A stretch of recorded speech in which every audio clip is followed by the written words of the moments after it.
I'm here to welcome you to the panel today, but I would like to, and to Pique Spring Edition, first of all, more broadly speaking. But at the beginning, I'd like to first open by acknowledging the territory that we're on. Pique takes place on the stolen land of the Algonquin and Anishinaabe people in so-called Ottawa. We acknowledge this out of respect for the people whose land we live and work on. As a settler-led arts organization that presents artistic programming by Indigenous artists and other artists of color, and that benefits from funding from the colonial Canadian government, we have a responsibility to actively and meaningfully support Indigenous communities and to practice decolonization in our work. Acknowledging that Ottawa is stolen land is the bare minimum, we know that, and we strive to show up and support in various ways. And thank you for being here to engage in this important topic. On the Rocks, Decentering Alcohol in the Music Industry is a panel discussion wherein we invited some speakers from different parts of the music industry, organizers, artists, to discuss answers, possible different explore solutions to the question of what alternatives exist for organizing music events without alcohol being the main focus. So I'm really happy to bring on our speakers and our moderator. Joining remotely is Daniel G. Wilson, from an artist, a festival organizer, and a journalist, and Hobbes, also a music organizer and an artist. And in person, we have Shelley and Natasha joining. And I would love for everyone to introduce themselves properly, but thank you. Please give us a round of applause.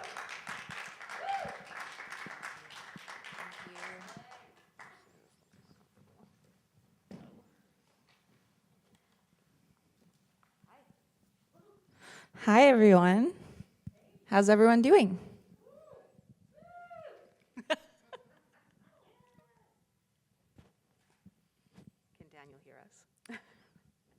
Daniel, can you hear us? I can hear you loud and clear. Hobbes, how about you? I can hear you all. Perfect. Okay. Before we begin, I guess we could do so I'd like to do some minor introductions. Hi, my name is Daniel G. Wilson. I am a writer, Jamaican Canadian writer based in Mississauga, Ontario. I like pie. Who would like to go next?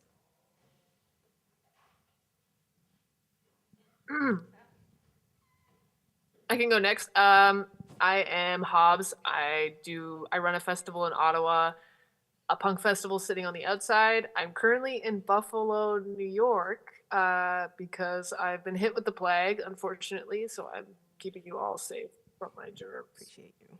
I was here for music and have been here for a while, but have been a booker and an attender of pretty much only punk, but my interests range from then on. That's about it for me. Okay. Thank you. My name's Natasha Fisher. I am an Anishinaabe and Finnish singer-songwriter, content creator. And yeah, I'm excited to be here. I came from Toronto today on the train, but I was born and raised in Thunder Bay, Ontario, Canada. And the community that claims me is Long Lac 58 First Nation. So I'm happy to be here. And hey, I'm Shelley Taylor. I'm the co-founder of Homophono, which is a cute little cozy queer and trans dance party curation company. We have transitioned a lot over the last 8 years, so we're here to talk about being in sober community. Okay. Well, I'm somewhat nervous. I ain't gonna lie. Okay. Usually, how I deal with nerves is by making very bad jokes. Knock, who's there? I don't know who's there. This is a bad joke. So let us begin. First, I would like to begin by asking a question for the panelists. In particular, what brought you to questioning let's say, the intertwining of alcohol in the music industry? I'll start first. I grew up in two countries, Canada and Jamaica, and I've exposed to two drinking cultures, right? And over the course of my life, I saw from several different vantage points, I saw the harms that alcohol has caused to people I know, to my community. And I just lost all mystique for me at an early age. So I just decided not to, not imbibe in its consumption. Um, and so as a musician, that has carried on, and I've continued to question, why is it so prevalent? Anyone else? Sure, yeah, I'll go. So I started my sobriety journey in 2022, and proud to sit here sober in front of all of you guys. Yeah, I wouldn't be here without sobriety, but I think for me, being a musician and an artist, drinking and the studio was always intertwined, especially like because I started so young. So it was like in my days of experimenting, in my days of partying, and so we would go to the studio, we would grab drinks, and I think in my mind I thought that drinking helped me to like be more myself and to like let loose and to like be bold or whatever. But I don't think I was aware of how much it was distancing my spirit from who I was. Like it was like this mask almost, more so than anything. And that's one of the I guess one of the things that made me realize that it was a problem for me. Obviously, after years and years, it progressed. Alcoholism is a progressive disease, so it just gets worse and worse over time. And I think that the music I make now as a sober person is so much more genuine and so much more real in who I am. But it's just, I thought that drinking in the studio and drinking at first, like in those situations, was helping me, but it was really not helping me whatsoever, and it was hiding who I truly was. So I mean, I'm grateful to be here and be sober. And I mean, I'm grateful that like as a young person I made it a thing to never perform drunk, because like I wanted to get over that stage fright. And I had been singing on stages since I was like 13 years old. So for me, I never wanted to perform absolutely wasted because I felt like I couldn't sing as well. And me being like a perfectionist when it comes to like people's opinions of me and stuff, like that was like enough for me to be like, I don't want to humiliate myself in front of a room full of people. So I never did, and I'm really grateful for that. Because it allowed me to build up my confidence in talking to people and being on stage and stuff. But yeah, I guess those two, like drinking and alcohol, were always intertwined. And even if you think about like the music that we listened to, like it was all like Lil Jon, shots, shots, shots. Like, I think that I was in that era where I was like just first like going to parties and stuff. And I was like, oh, this is normal, right? So like not so much is it like the room like itself, like the studio and the alcohol in the room, that's the problem. It was also the music and the vibes that I was listening to, like sipping on gin and juice. Yeah, I'm like here, I'm there, I'm doing it, So I think it was a lot of different things as a young impressionable person, and as a young artist, listening to those two things combined, I think made it so intertwined for me as a person and as an artist. Shelley? Wow. Yeah, thank you. I'm all like, what was the question? That was amazing.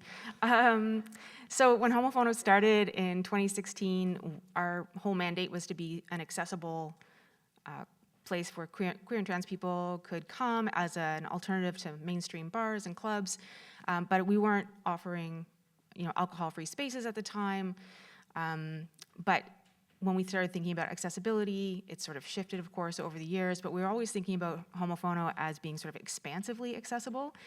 And so that means like socially, financially, accessible like physically and that sort of thing. And so moving from 2016 till now, a lot's changed in the world, a lot's changed in my life, and in how we run Homophono.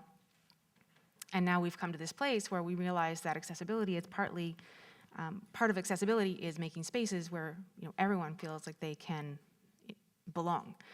And part of that is to make spaces that are alcohol-free, because there are a lot of people, of course, as we know, who can't come out to a place that really is centered on alcohol, or just who prefers not to. So we have shifted. Hobbes. I guess that leaves me. Well, I would say that I had a bit of a unique coming to sobriety in music, in that my mom, like my parents, were recovering addicts, and I had a very chill relationship with the idea of being in recovery. So, and just like going to meetings and dealing with I saw alcohol as a thing that could be a problem from a very young age for a lot of people who I loved, because I would go to meetings as a kid with them because they had nowhere to put me. So with music, I got into punk when I was 12 and have been going to shows and being involved with bands and music for over 20 years. So when I got into drinking, it felt like a natural progression of getting older, but so did getting sober. And I felt very singled out when I was the only sober person, seemingly, until I discovered that there was a whole community, sort of, I would say, almost based on that within punk.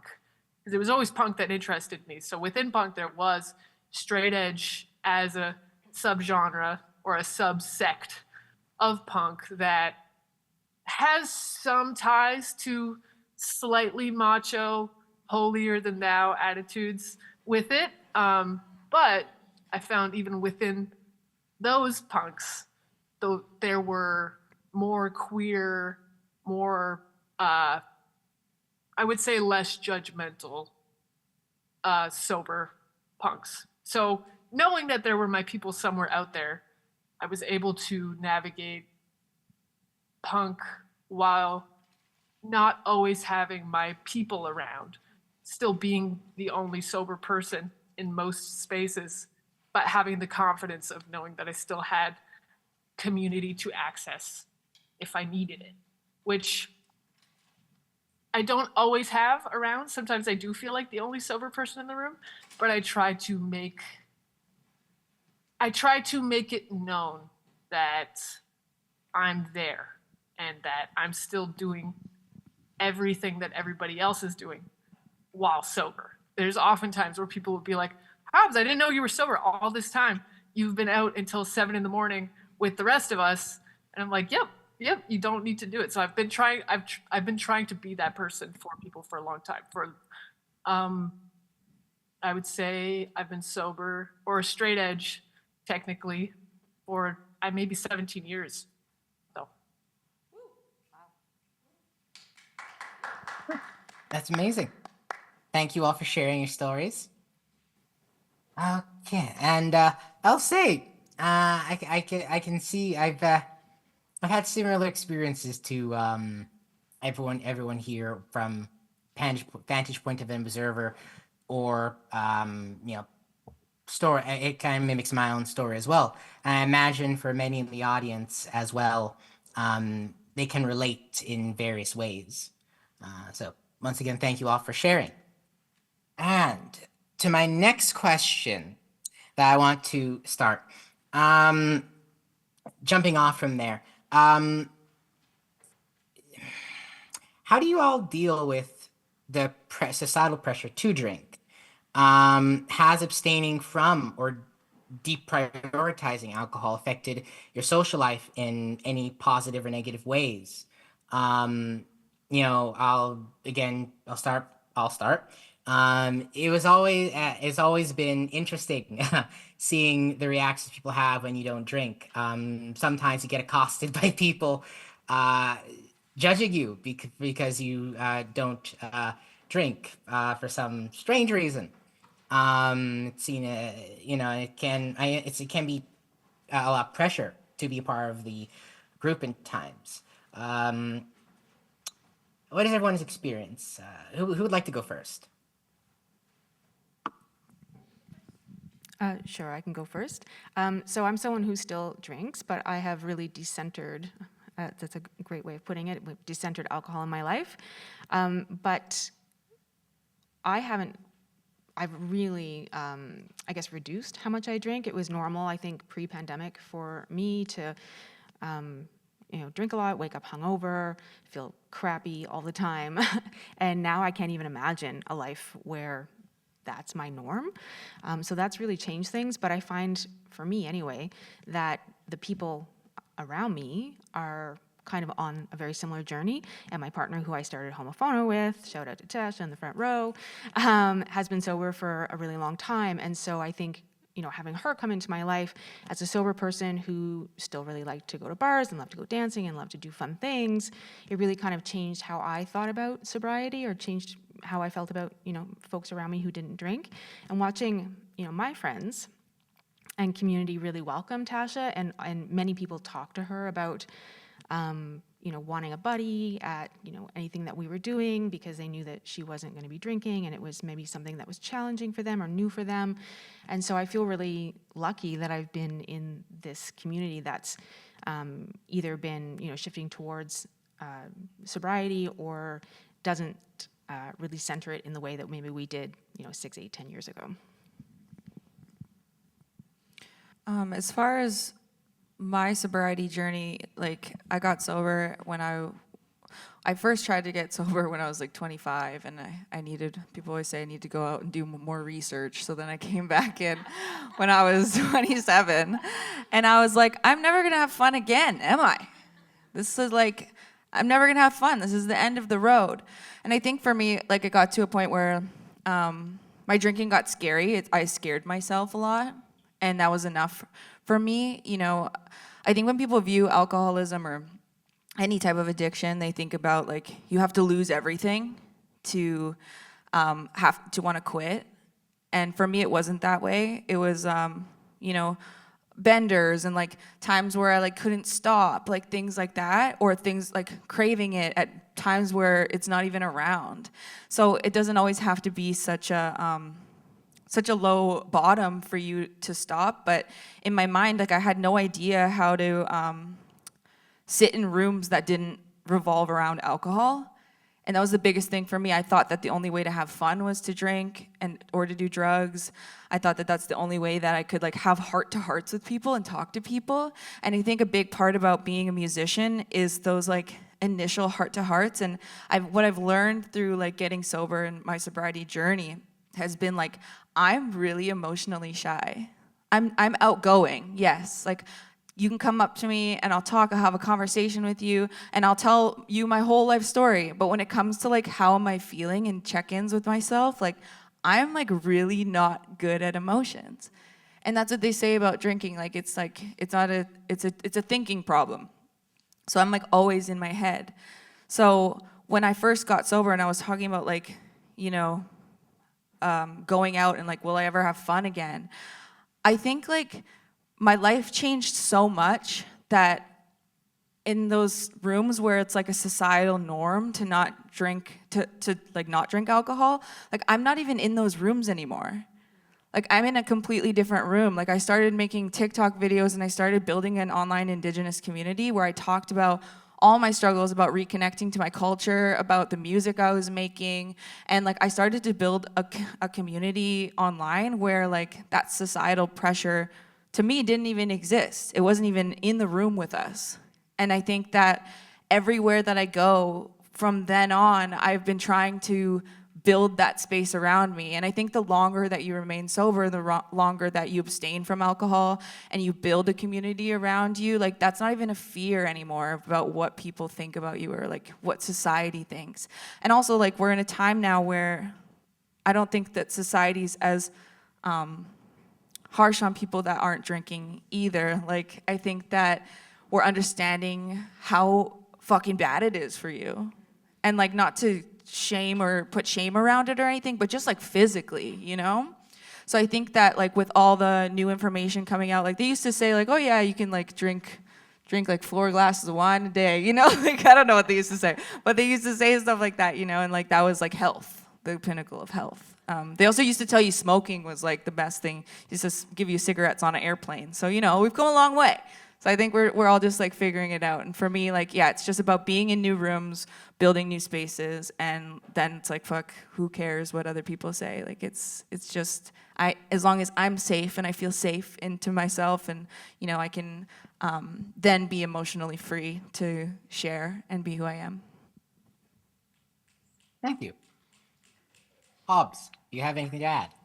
I think I might, about how how social aspects have changed with not as you, I forget the way you coined it. Decentering or deprioritizing alcohol. Advertising, yes. I would say that, I mean, a big change for me is just being able to remember everything, which I think is just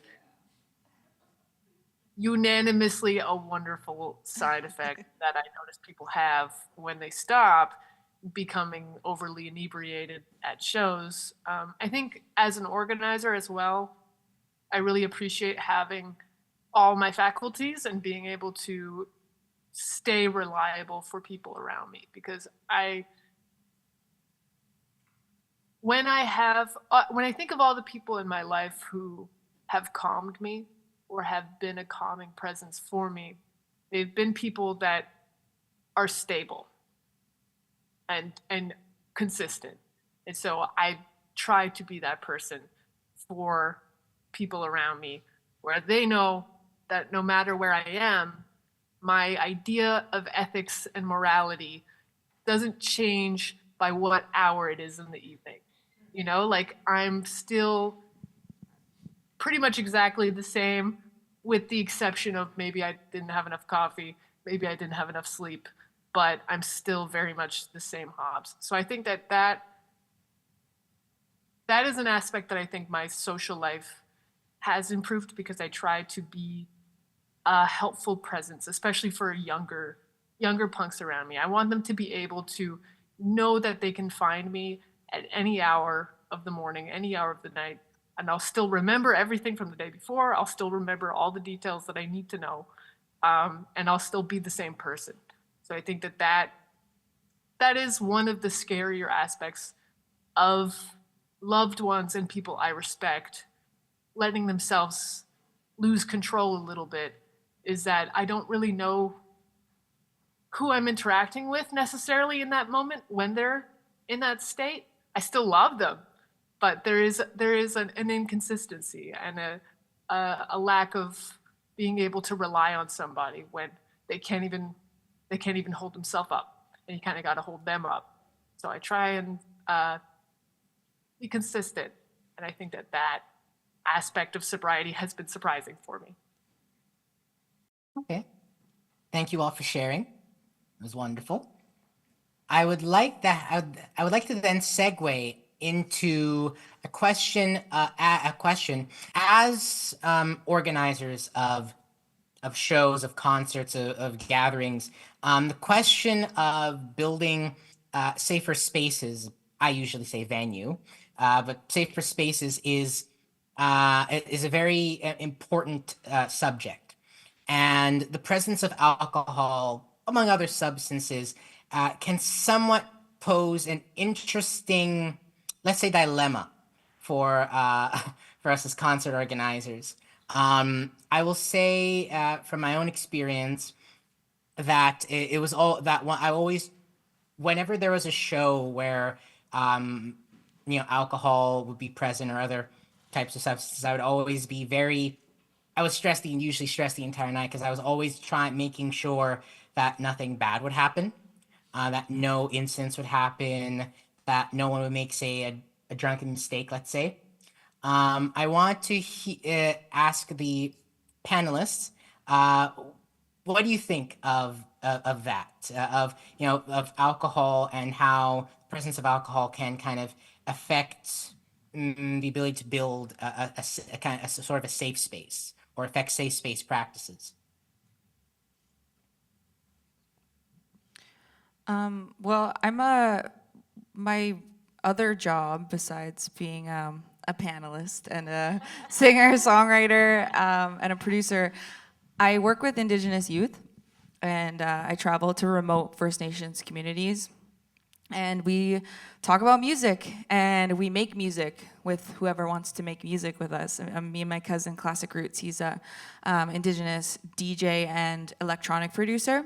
And so we work together, and we work with these youth. And I don't have much experience about the event space in general, but I can talk about studio spaces, because when we go up to these communities, the goal is to create a safe space where kids and youth can come and create music.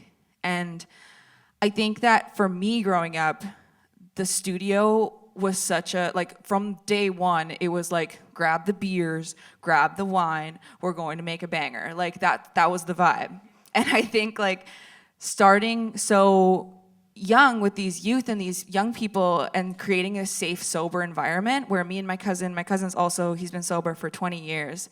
And yeah, he's been a really big inspiration to me. And like, his name's Classic Roots. Everyone should go check him out. But he has, he's performed DJ sets like at like 3 a.m. This guy's sober, you know, like he just loves music, and music is like a drug to him. And I feel like when we go and we talk to the youth, we're creating that safe space already to be like, feel comfortable, create, and then their first experiences in a studio are sober experiences. And I think that that's just like initially starting that new pathway of being bold, being brave without the use of drugs and alcohol. So that's kind of, and like, one of my goals as a Indigenous artist, like I said, I'm from Thunder Bay, Ontario, is to like open a studio, because Thunder Bay is like the hub of the North. So it's like a city of 100,000 people, but all of the communities, surrounding communities, fly-in communities, remote communities north of Thunder Bay, they all come there to go to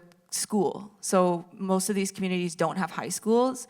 So these kids come into border towns and they stay with families and they go and attend high school. So I think that one of my goals is to be able to like apply for grants for students and apply to make projects with youth. And that's been a goal of mine, and that's something that I'm looking forward to in the future, and like run sober workshops as well in my hometown. I would like to like live in both Toronto and Thunder Bay, so however I can make that work. But yeah, so just always just trying to create safe spaces where Indigenous youth feel heard and seen and are able to like express their emotions and express their heart through music and songwriting, but make that a safe and sober space to do that. So Wonderful. Who'd like to go next? I just want to follow up on that to say, you know, alcohol use is such a intense cultural norm. You know, we have this sense culturally that, you know, the only way to have fun is to be drunk or to, you know, to celebrate something with drinks and that sort of thing. And so hearing you talk about, Natasha talking about, you know, you're creating new cultural norms in communities that you're working with. And even if that's sort of like a microcosm, like, you know, how these things spread, which I think is really important. And, you know, when I started, you know, hosting and you know, doing shows and like art shows and music shows and stuff over the last 25 years, it was normal up until the pandemic. It was normal to have people so drunk that, you know, you had to make sure they got home safe. It was normal to, you know, start by pre-gaming and then have an after party. That was what was considered normal. And now, like, to me, that just feels like, you know, maybe I'm old or whatever, but it feels like wildly impossible to have a life like that. But I also see around me, and maybe that's because there's more people who, you know, either don't drink or who don't drink very much. I'm seeing more people sort of thinking about creating safety in spaces, and whether or not that involves, you know, either decentering or eliminating alcohol in that space. I think that's really core to how we think about safety in spaces as one of many, many other ways that we need to think about safety in spaces, especially amongst marginalized folks. But I think that just hearing, you know, how other people are creating this new cultural norm, you know, the space that we normally throw our events in is a completely sober space or an alcohol-free space. And so anyone going there knows that it's an alcohol-free space. There's not gonna be a license for a one-off or anything like that. And when we first started working with them almost a year ago, we thought, you know, will people come? And then a bunch of people came and they were like, we're so glad that this space doesn't have alcohol. We're so glad this is a sober space. And I think that has, that has branches, like that's starting, and that people are going to see that that's more of a possibility, if not all the time in their events, but at least maybe some of the time. Well, I guess that leaves me as last. I've had some time to think about it after listening to your wonderful answers. I think in punk, there are a lot of people who use, and for whatever reasons they need to. I myself have sort of been a mobile sober space, I would consider myself. I think the idea of a safe space in its essence is a bit of a pipe dream, unfortunately, in that I think that in punk, I can only speak for that area, there are so many aspects to keeping a space feeling safe that are about more than just substances, I would say. And I think I do encourage, while I try to be an example and a portable safe space, so to speak, of leading by example, and hey, you can come to me and I'm an example of what you can do. I try to encourage people to stay vigilant and clear-headed about all the different aspects of what make a space safe, in terms of, even sober people can be pretty awful in a space and can be violent and can, there's all these aspects of what make a space feel safe. So I think I struggle with that term a little bit, because I do consider it a bit of a pipe dream. But I try to lead by example, and I try to show people that it is possible to do all of the things that they would like to do while still being sober and without having to become overly intoxicated. But it's also important for me to encourage people to keep an eye out on people who, like older guys trying to sleep with younger women who are new to the scene and stuff like that. Like, there's so many aspects of what make a space feel secure for anyone to be able to thrive freely and without feeling uneasy and unsafe. But I mean, I think I've just sort of considered myself the mobile army surgical hospital, just the mobile, safe, sober person. To wherever I am, there is a perimeter of sober, safe space around me. And I encourage other people who are sober to be that person for the people around them as well. Thank you all for such thoughtful answers. Now, on the topic of booking venues and hosting shows, I want to ask, what are the kind of unique challenges in trying to book shows, say, at sober spaces or without the presence of alcohol? I know that in my experience in the Mississauga music scene and Toronto music scene, there has been, particularly due to the increases in rent prices, noise bylaws, among other things, it's become increasingly difficult to have a plurality of spaces to put on shows that would not be necessarily centered in alcohol, i.e. the usual bars. I'm wondering, panelists, if you have any kind of thoughts on the unique any difficulties in booking or dry shows or alcohol decentered shows. I definitely have thoughts about shows and bars. I have so many thoughts about shows and bars. I would love to share them. So my thing with bars is that when booking at a bar is very easy, I find, in my experience, because they want people to drink. And so they will have us, because they won't give us a percentage of the bar. And sometimes they'll let us keep the whole door, and we'll be able to pay the bands. But my qualm with relying on bars is that the people who run those spaces aren't trying to foster your community. They are trying to make money off of alcohol. And they don't have the same ethics that we have about keeping our community well and safe, or like knowing that there's a certain member of our scene who's struggling with addiction and she's trying to ask for help from her friends of like, hey, I can't be drinking, and they have no reason to say no to her. They have no reason to care about her. They don't have any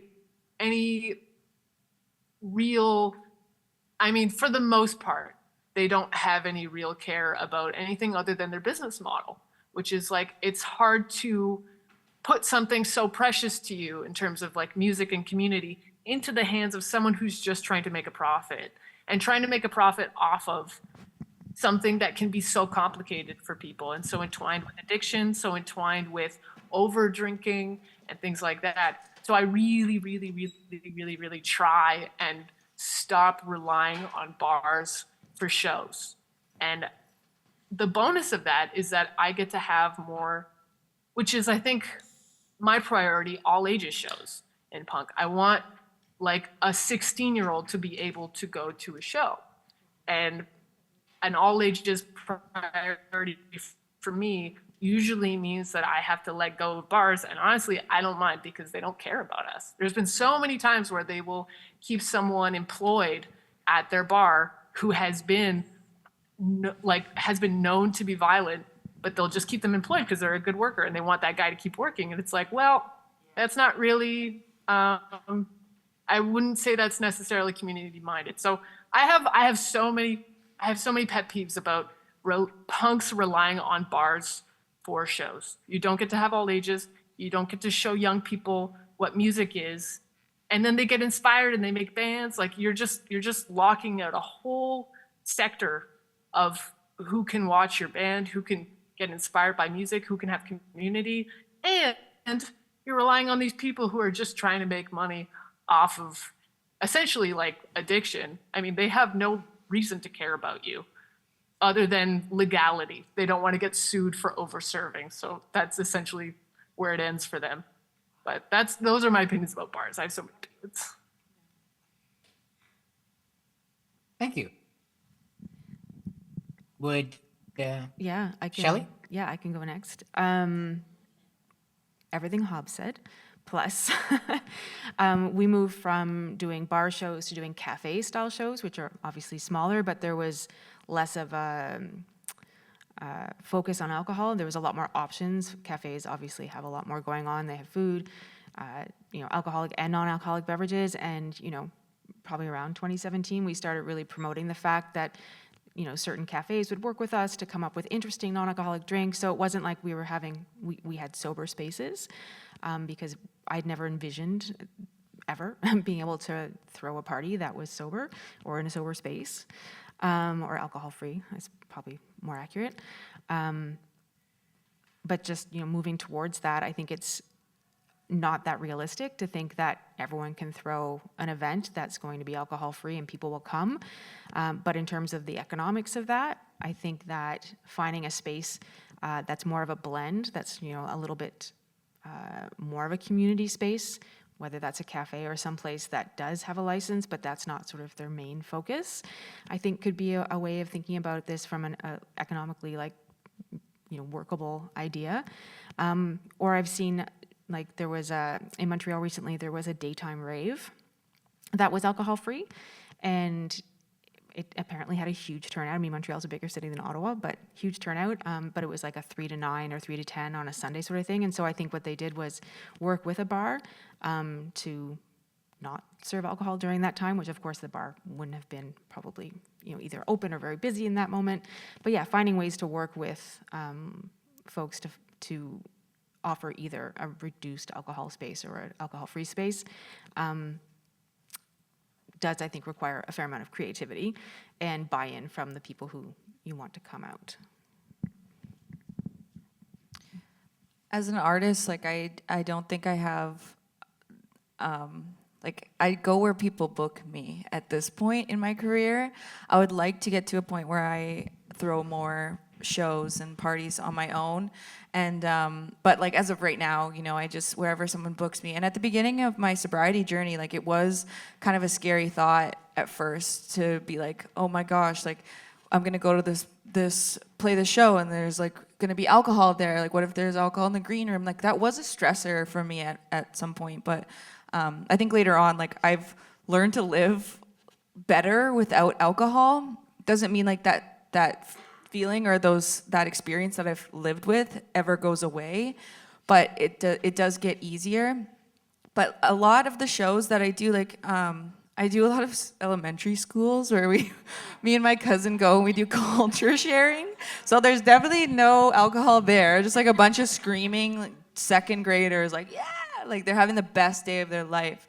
And we do like culture sharing and we talk about like really basic mental health stuff. And one time my cousin was up there and he was like, yeah, like, you know, we're sober. And then it gets to the question portion. I was like, does anyone have any questions? And this like little kid, he's like in grade 1. I usually don't say I'm sober to like little ones. And then this little kid raises his hand and I was like, yeah, you have a question? He's like, what is sober?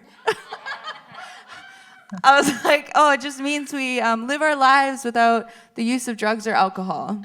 And like this little kid, man, it was so funny. And actually a lot of the communities that I go to in Northern Ontario, they're dry communities. I don't know if you guys have heard of that, but there's no alcohol that is sold there. Like you cannot bring it in, and it's been a because of how much of an issue it's been.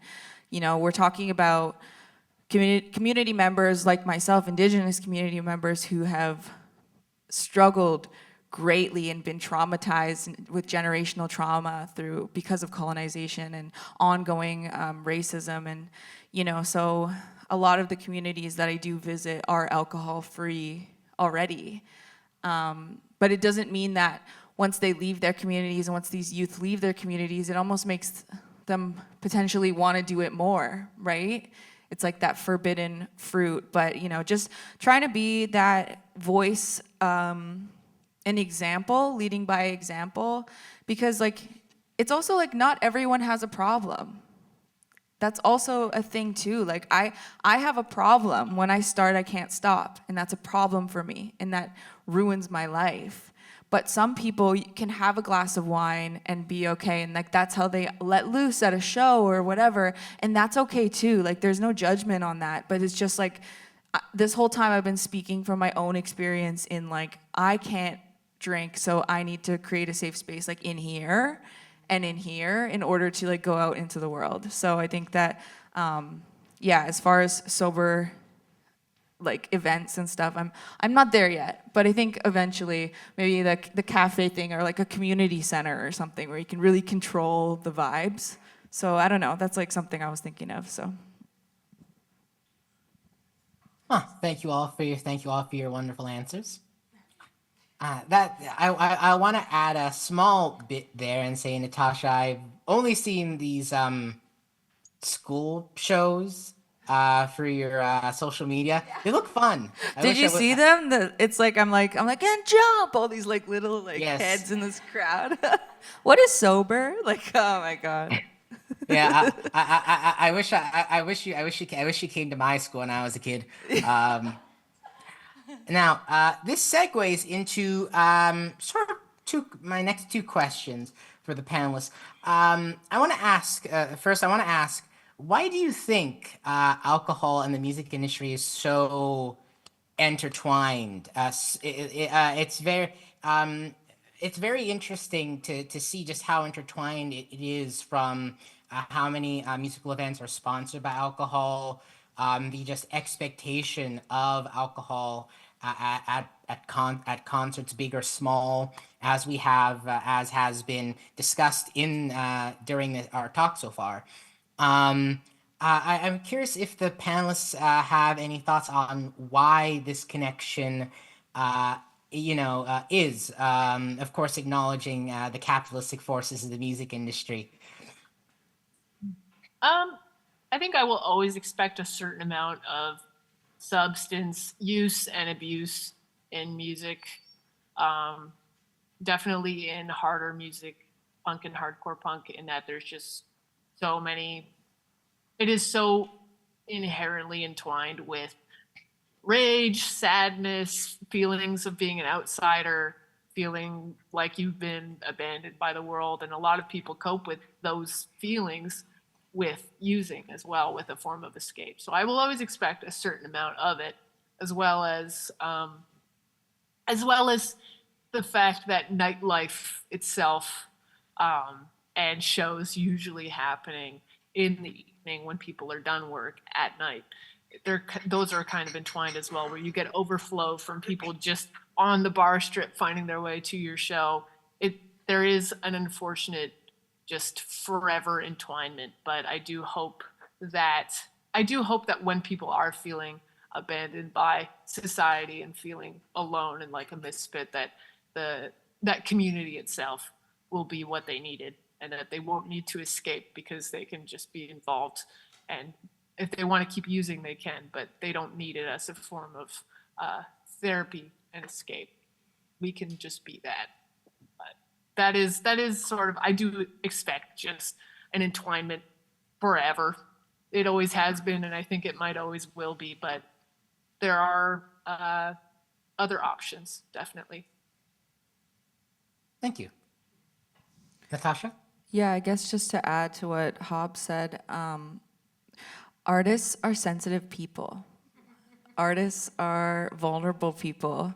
We create, we write, we sing, we paint, whatever that is, like that is our form of self-expression when sometimes words don't do justice. And or like me, for example, being so emotionally shy, like music was always an aspect of that.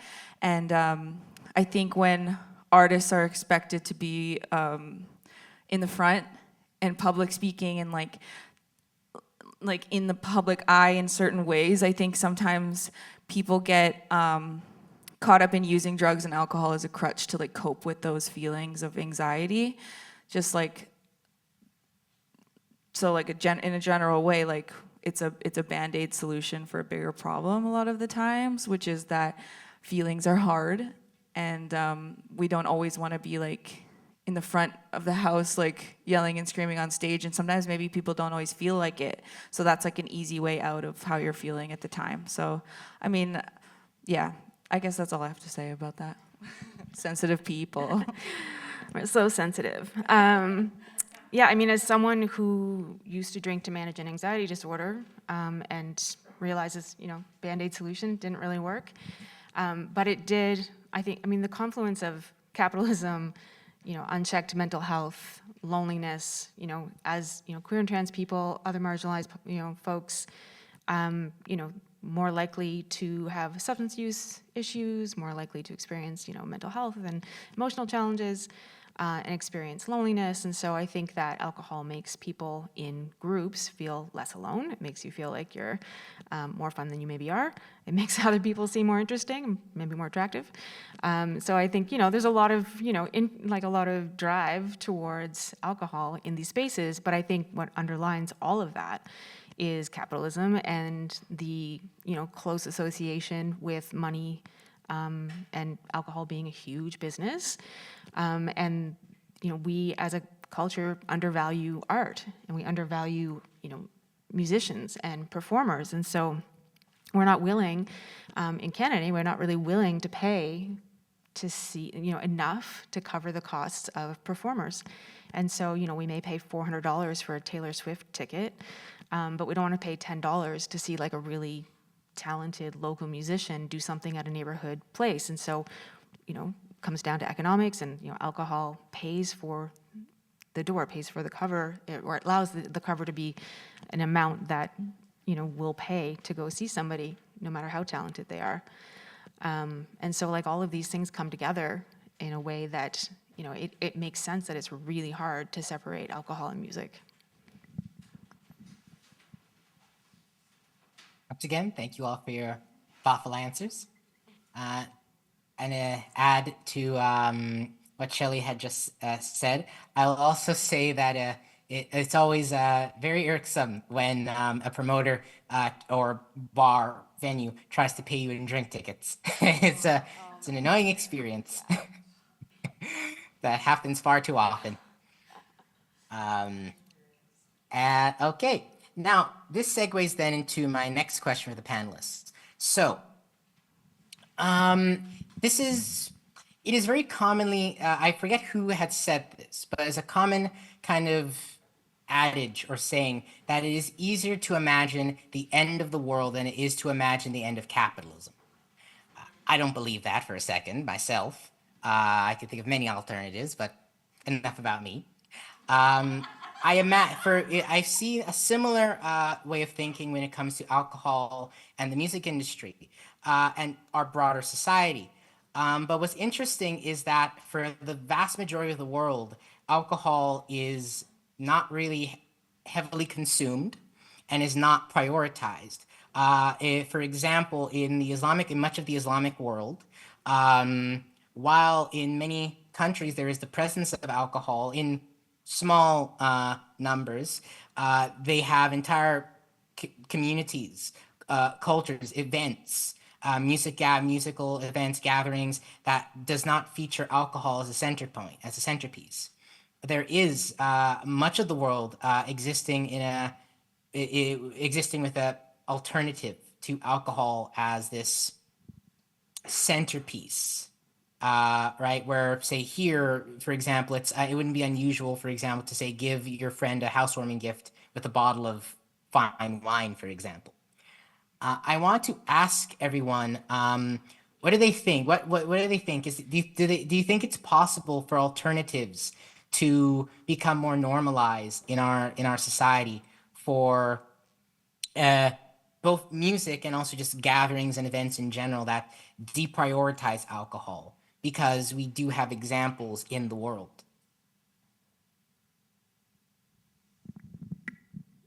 I do. I think that we're seeing like giant cultural shifts right now around alcohol use, and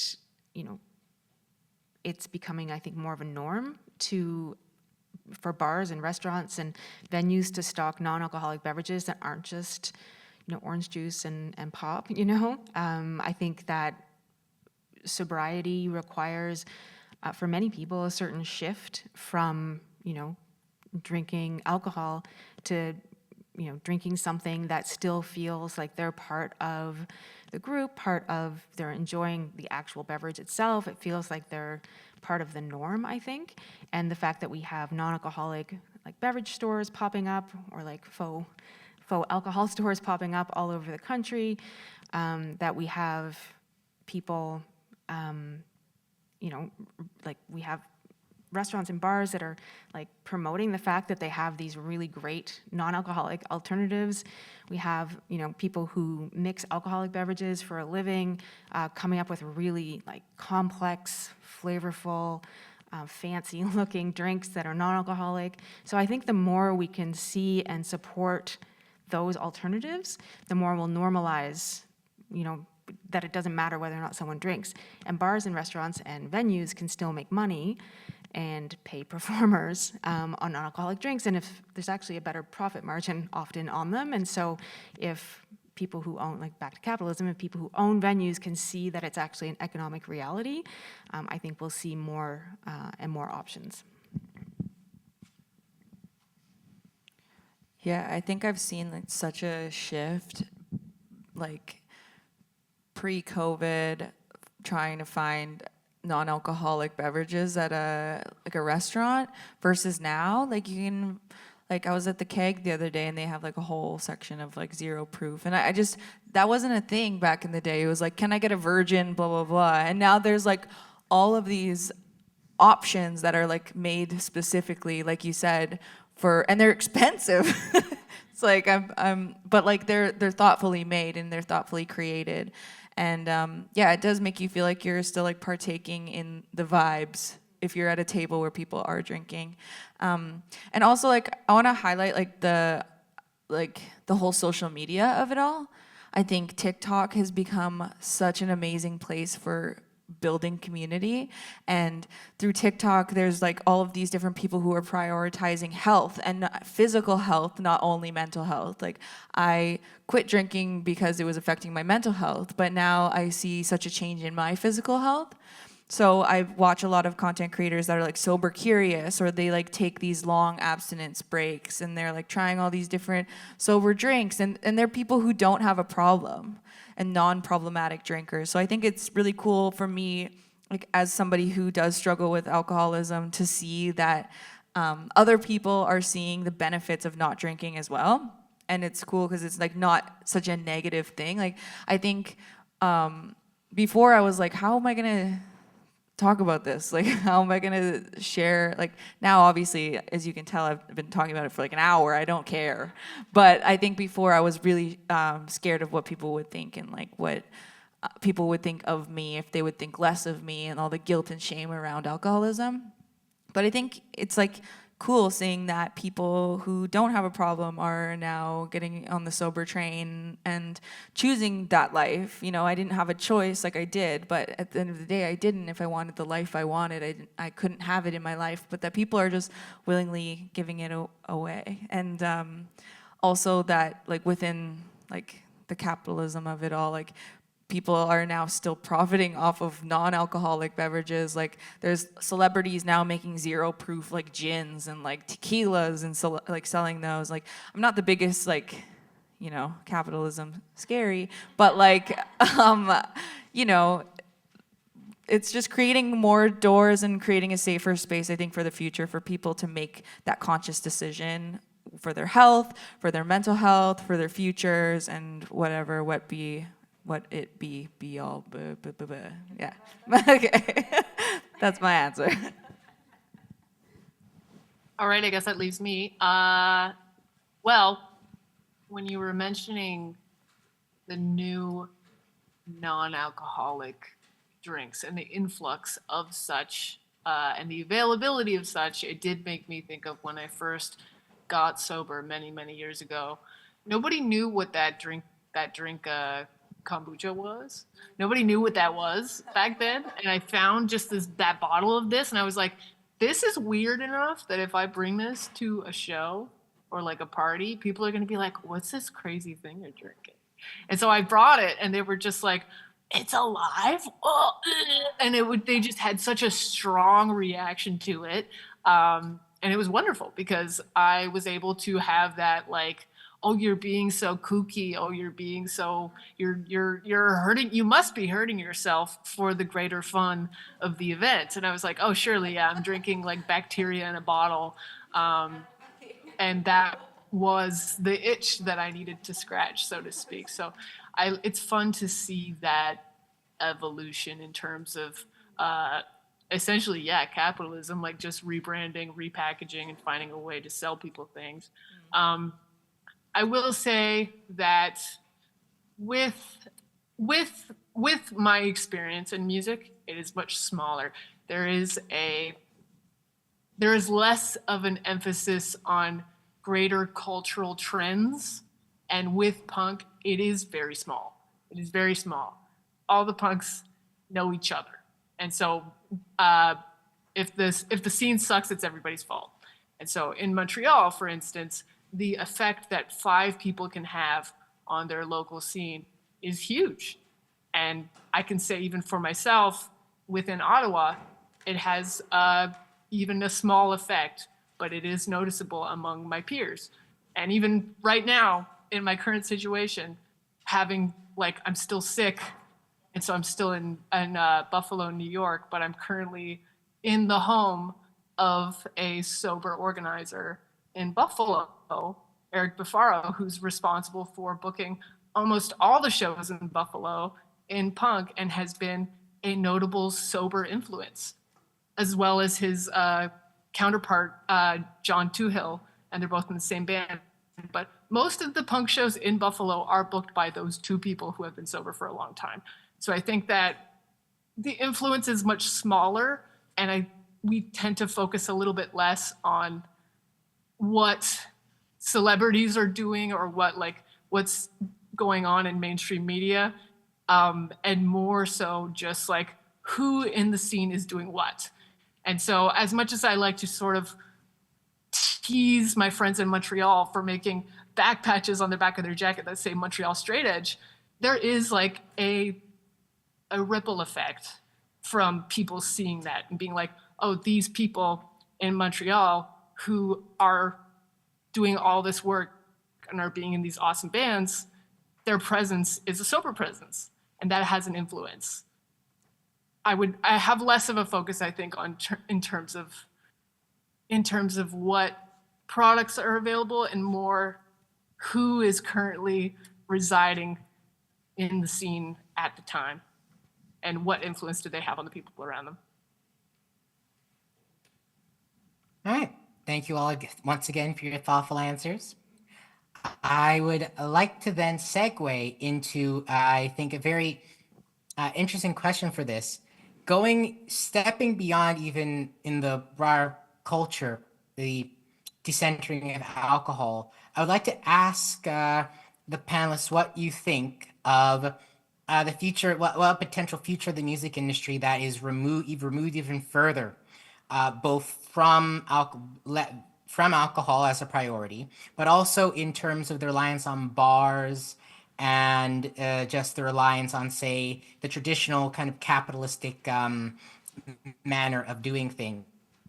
I know that in punk, particularly, there is a strong history of finding alternative routes to put on shows and to organize events. I mean, I forget where it was, but there was events that would commonly happen in Toronto under, I think, an underpass or a freeway. I never went, but I always looked cool. So I want to ask the panelists, what do you? Oh, sorry, go on. Oh, I heard someone say something. They were giggling at your comment. In a good way. Oh. It was good. It was all good. Okay. And so I want to ask the panelists, what do you think of a future, of a potential future in the music industry would look like when we, say, move away from the current, say, orthodoxies we have, almost entirely the potential for that? I would love to plug something here. I'm always scheming for punk. I would say that if there was anybody who has ins with the city to let people do things like musical things in unorthodox places. So if you know someone who's like, say, like really tight with like city council or something like that, like letting people do music in places like an underpass, because sometimes we have to resort to just doing it anyway approach, which isn't always well accepted in the city of Ottawa and elsewhere in Toronto, etc. Sometimes people have more of a better on paper look in terms of their organizations and who they know and stuff like that. And they can help smaller DIY communities who look bad on paper. We look pretty bad on paper sometimes, but let us do musical events in places that aren't just bars, because we do end up having to find ourselves in bars time and time again. Whereas like even in Toronto, we had a venue, Soy Bomb, that was shut down by far-right extremists. They just like caught wind that leftists were doing shows at this location that wasn't necessarily a bar, and they called it in for the what do you call that? The 4chan? Yeah, 4chan, and the fire inspector or whatever, the fire marshal or whatever, they all came in and they just shut it down. Couldn't do shows there anymore. So it's like, I really always try when I meet people from other musical communities and like scenes, even like musical organizations that like get grants and stuff like that. I'm like, hey, can you open like a little door for us to be able to do a show in this wacky spot that isn't a bar? Because if we ask, we're not gonna get it. So I always try and connect with people and try to like shoot my shot in that way. But honestly, like punk has never needed approval to do that sort of thing. So we'll just do it anyway. But there is a level of freedom that is allotted to us when we don't have cops trying to shut the show down for daring to have a show not at a bar. But it is difficult. It's hard. We've found a way to do it over the years, and we will just keep finding more ways to do it. I think so much of the music industry has changed in the last little while due to like social media and just like the more power being to the independent artist. And I think that with that can come really cool opportunities to build your own community, especially for the sober artists out there that want to put on events. Like, we have all of the power, like all of the resources. Like, there's major labels out there scrambling to like figure out how to market an audience or market an artist, sorry, to like an audience, because like with things like TikTok, you just post a video, and if it's like thoughtfully made and like it like goes with your song and it's a good visual, like your song could go viral and it could change your life like overnight. So I think that, and like you can't like plan that in a lot of ways either, but for those people that has happened to, I think they have a lot of power in that situation to be able to be the kind of artist that they want to be, which means being able to put on shows in a mountaintop. I don't know where you would go, but like whatever, without booze, I don't know. So I think that there's like a lot more opportunities for freedom as an artist these days, a lot more opportunities for like maybe not mega stardom without the help of like a major label, but like for a fan base, like a place, like places that you could tour across Canada and the States and around the world, even just by yourself and like with like a little team that you build. And that's possible, and like we see that happen all the time. Like I've followed this artist, his name is Jutes, and he's from Toronto, and like I've seen his like growth. Like I followed him when he had like 100,000 followers, and now he's at like 600,000 followers. He's like touring around the world. It's so cool to see, and like, he does not have a label. So it's like little things like that where and he's also a sober artist too, which is pretty incredible. So it's nice to like see the changes that are being made and the more power that is in independent artists' hands. I've forgotten the question. I don't think I was answering a question either. It was very interesting, but I have totally forgotten the question. Oh, okay. The question to truncate it was, what do you think, say, that the potential future for the music industry is particularly in terms of alternative venues, like fully away from, say, the traditional kind of system, away from the bar system, away from, say, the kind of capitalist demands of the music industry, away from even, say, the branding of non-alcoholic alcoholic drinks, like away from that entire kind of system of doing things, alternative venues and such, alternative ways of doing things. I think you made that question more complicated for me, but just Sorry. I have no answer, except for to say in my sort of small world that, you know, connecting with local folks who throw like outdoor festivals and being able to, you know, being asked to like curate a stage for them. These aren't, you know, these are small examples, but like working with, you know, youth groups to do all ages shows, you know, trying to book like a community center show, a park show, like these are very small options. But I think that, you know, from my experience, that working with folks, collaborating with people locally who aren't necessarily, you know, in the music industry, but who do other things, but they, you know, want to collaborate with us on like curating stages or bringing in artists, those tend to be collaborations that don't involve, you know, typical sort of music industry or any sort of relationship with alcohol or alcohol sponsorship. Okay, cool. Thank you all once again for your wonderful answers. And I would like to ask a very important question. What is everyone's favorite non-alcoholic beverage? For me, sorry. You go. I'll start by saying my favorite. Whenever I would go to bars for shows and events, typically I would always get a cranberry juice. In part because I look like a child who walked in accidentally, I would often get get a glass of cranberry juice for free that I would sip on throughout the night. um, everyone, Hobbs, I I believe you.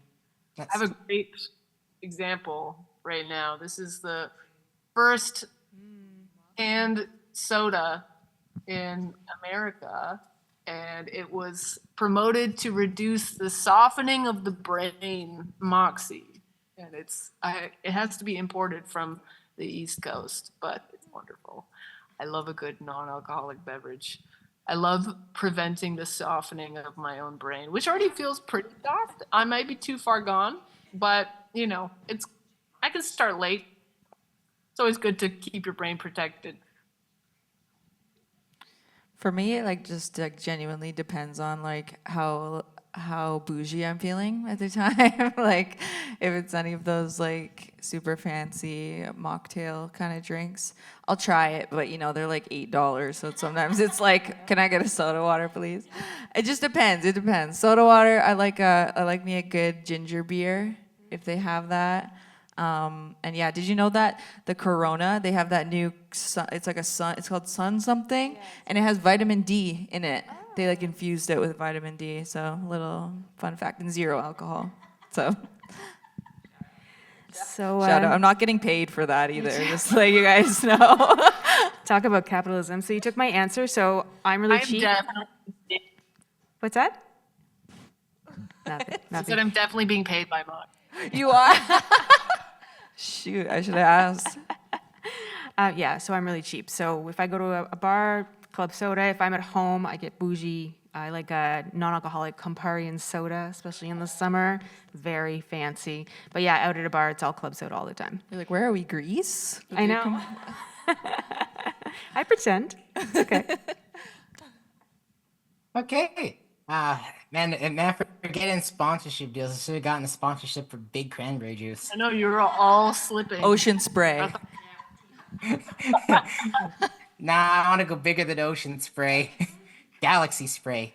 All right. So, well, thank you, panelists, for your wonderful answers and thoughtful responses. I would like to once again thank our amazing panelists for their wonderful and thoughtful answers and their insights.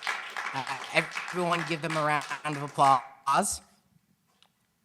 Woo! I can't hear clapping, but I assume everyone's clapping. Thank you so much. Thank you. I'd give you all a standing ovation if I was there. Oh, thank you. I guess I'll end this in a show business manner. I've been your host, Daniel G. Wilson. Thank you once again to Debaser and the Pique Festival for having us on. And be good, be kind to everyone. Chimigwach, thank you. Thank you. Thank you, Daniel. Thank you, everybody.